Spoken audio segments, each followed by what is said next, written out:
Steven Spielberg is back with a brand new film. It's a remake of the 1961 Oscar-winning musical West Side Story. This is one that I had my arms folded about, my eyebrow raised about why we even needed a remake of this one. I'm going to let you know what I thought about it next.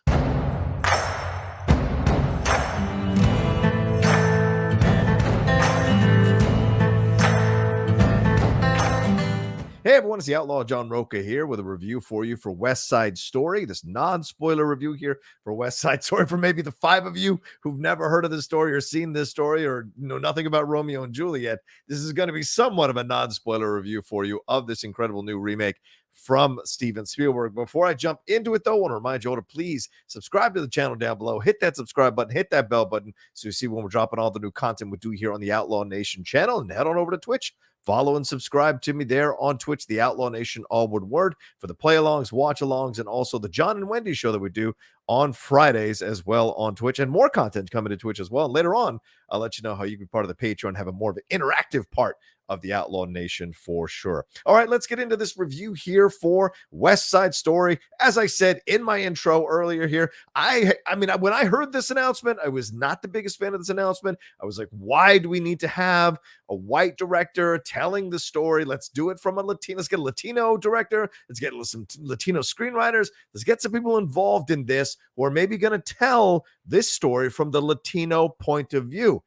And I'll tell you right now, I have to eat a little bit of crow because I absolutely loved this movie. I could not believe what an incredible remake Steven Spielberg has made here with this movie. I can't believe the amount of emotions that I felt as I was watching this movie, and I can't believe how they really captured exactly what I was looking for in this remake interpretation, which was more of a Latino point of view, more of a Hispanic point of view being brought to the forefront here throughout the movie. And that is absolutely what happens here. And you have to credit Steven Spielberg and screenwriter Tony Kushner, who took what Arthur Laurents had created back in 1957, the book he'd written for the musical that was conceived and directed by Jerome Robbins, with music by Leonard Bernstein and the lyrics by the late, great Stephen Sondheim. That was the basis for the 1961 musical that won the 10 Oscars. Well, anyway, that's a daunting task to be taking on that book and trying to modernize it while still setting it back during that time. And I think Tony Kushner deserves an incredible amount of credit for walking that high wire like he does with the script and bringing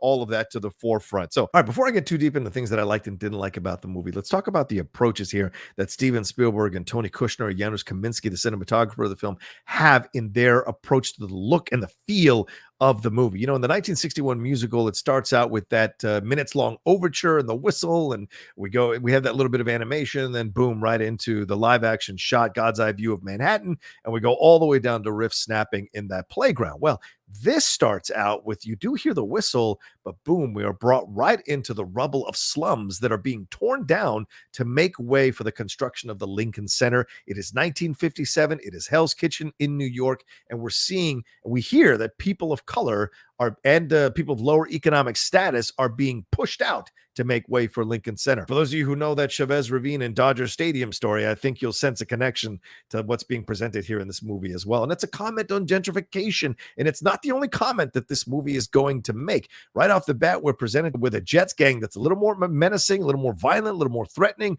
They brazenly walk into the Puerto Rican neighborhood, getting into the faces of the Puerto Rican shop owners before defacing a Puerto Rican mural that's there that starts the battle between the Jets and the Sharks. There's commentary in this film about police brutality, racism, misogyny, what it means to be a real American, immigration, all of it pulsating throughout this movie that adds a gritty menace to this film that I did not anticipate. So let's get into the things that I did like about the movie. And let's start off with the acting. The acting is just absolutely incredible from top to bottom from everybody involved in the production. But we got to start with Rachel Zegler, who is a standout. And this is a breakout performance, absolutely breakout performance. Everyone's going to be talking about Rachel Zegler after they see her in this movie. She plays Maria as a very self-possessed, confident firebrand of a young woman who takes no crap off anybody, even her brother Bernardo, and stares longingly for the things that she wants. There's an honesty and an authenticity when you see her kind of looking at Tony, when you see her talking about the possibility of more, a different life that she wants to have. There's a real genuine authenticity to it, that she wants to go for, that she wants to get it. And Rachel Zegler's voice is just extraordinary here. I mean, I did not anticipate that I would be blown away by her singing voice. It's a commanding, powerful voice that conveys the emotion of every scene that she's in, and the emotional journey that she's going on. It's incredible to watch an actress kind of come into her own in a role like this and announce herself to the world. Here are the standout numbers. Her duet with Tony, with Ansel Elgort's Tony in Tonight, is beautiful. And then a boy like that, I have a love back and forth with her and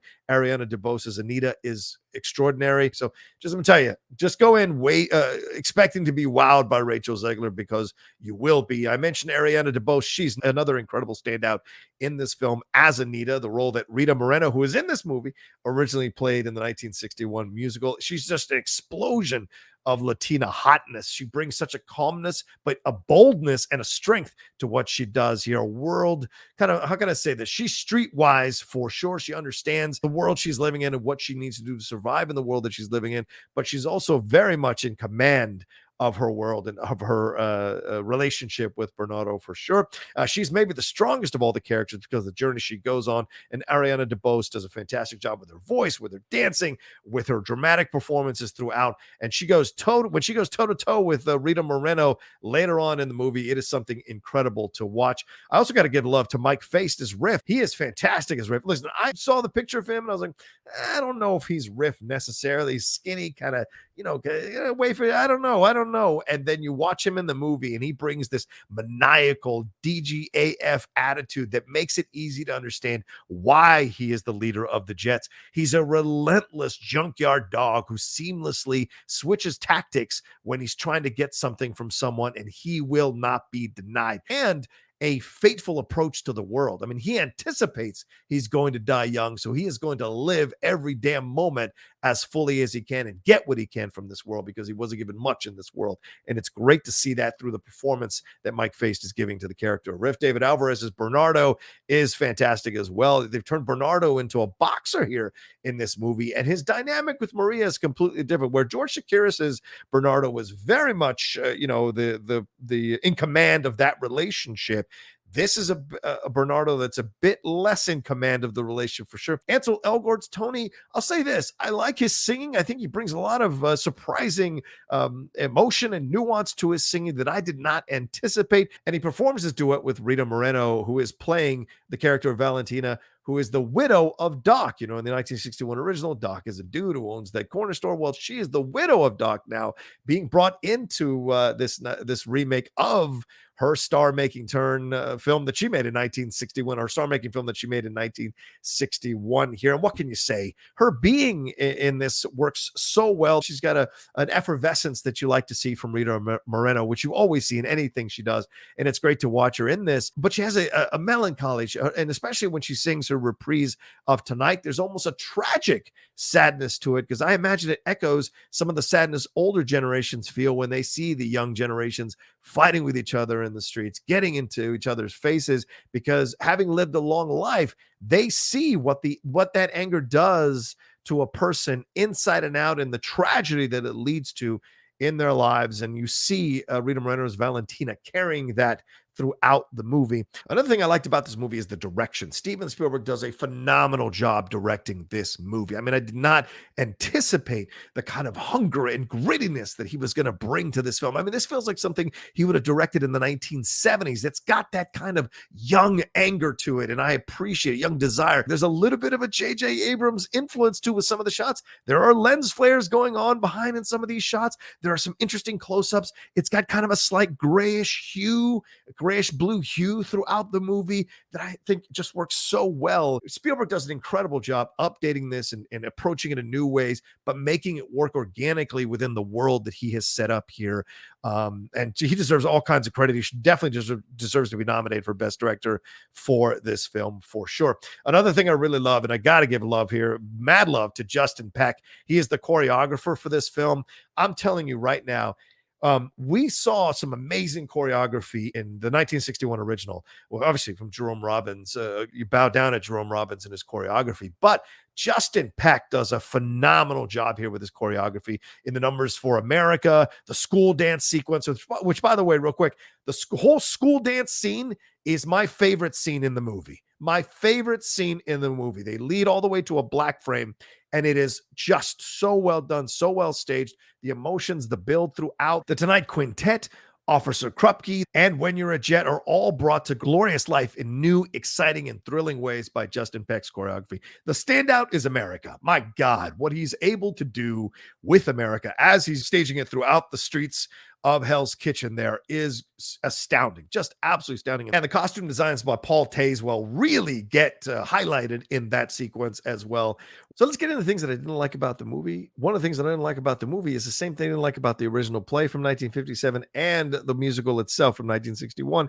And that is the way they have Maria just be upset that Tony has done what he's done to Bernardo, and then within minutes accept him back into her heart and into her bed. And I think that is something that it just kind of frustrates me when I watch the movie. And I was hoping that because they'd updated other parts of the film, of the original, that maybe wouldn't work nowadays, that they would update this sequence as well, this conversation, this scene. Would like to have seen something more here between Maria and Tony. Maybe Maria even highlighting that, you know, you're going to get away with it. You're a white guy killing a Latino immigrant. They're not going to care about you. You're going to get a light sentence, something that could have been talked about. And maybe some of you are going like, well, it doesn't make sense, blah, blah, blah. It does, because the movie presents that as very much a belief amongst the Puerto Ricans. I think it's Bernardo or one of the members of the Sharks say, when they ask, why don't you call the police? We don't call the police because when you guys show up, one of us dies or one of us gets taken and put in jail. So that whole idea is already there throughout the movie and prevalent throughout the movie. So maybe something where Maria is saying to him, you know, this is, you know, kind of explaining the cultural situation here and having Tony see it. The other thing I didn't like a little bit is Ansel Elgort's acting. I know some people are liking it. I didn't 100% get on board with him. I didn't 100% enjoy what he was bringing to Tony. The scenes with him and Maria are authentic and genuine. You sense that there is a connection, but not the chemistry. And even some of the sequences with him and Riff, it feels like Mike Faist is doing a lot of the work and Ansel is playing it more kind of laid back, a little more kind of like relaxed. And it is until you see this moment where he gets pushed down. There's a change in Ansel Elgort's face that is very scary. And I'm like, oh, I would have liked to have seen a little bit more of that just kind of simmering in certain moments, kind of bubbling underneath in certain moments in these interactions. Also, the ending feels in this version a little bit rushed. You don't feel it. There's no pause here to understand what's happening, you know? And the thing is, it could have been a moment where they both realize, both groups, the Jets and the Sharks, realize they're both being pushed out.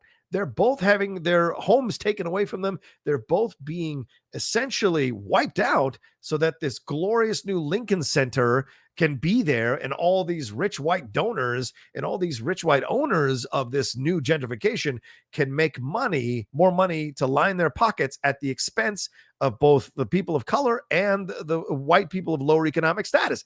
There could have been a coming together, a little bit of an understanding there, just in the look, just in the moment. They wouldn't have a conversation, but maybe just a look and a feeling like, hey, we're in this together. Maybe even both of them holding Tony and looking and seeing that Lincoln Center billboard that we see at the opening of the movie there for them to kind of realize, hey, we're all in this together. I think there could have been a moment there overall. So that's those things, but really, that's really nitpicky stuff. I mean, this is an incredible film. I give it 4.5 cowboy hats. It is one of the most surprising experiences of 2021 in terms of movie going for me. And it's a film that I heartily recommend to all of you to go and enjoy.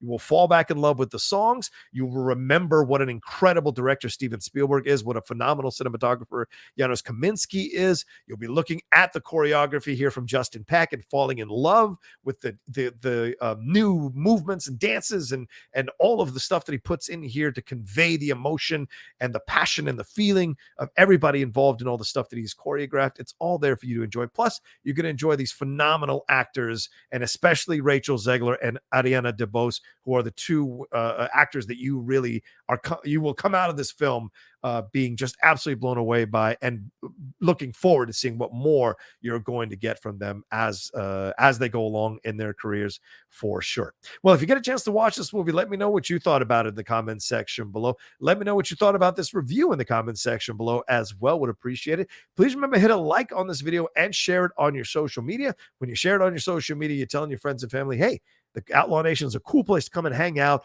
and enjoy some great content. And speaking of the Outlaw Nation channel, please remember to subscribe to the channel down below. Hit that subscribe button, hit that bell button so you see when we're dropping all the new content we do here on the Outlaw Nation channel. All right, much love to you. Something's coming, something good. It's this weekend, West Side Story. Go see it and come back and visit me next time for another brand new review here from the Outlaw Nation.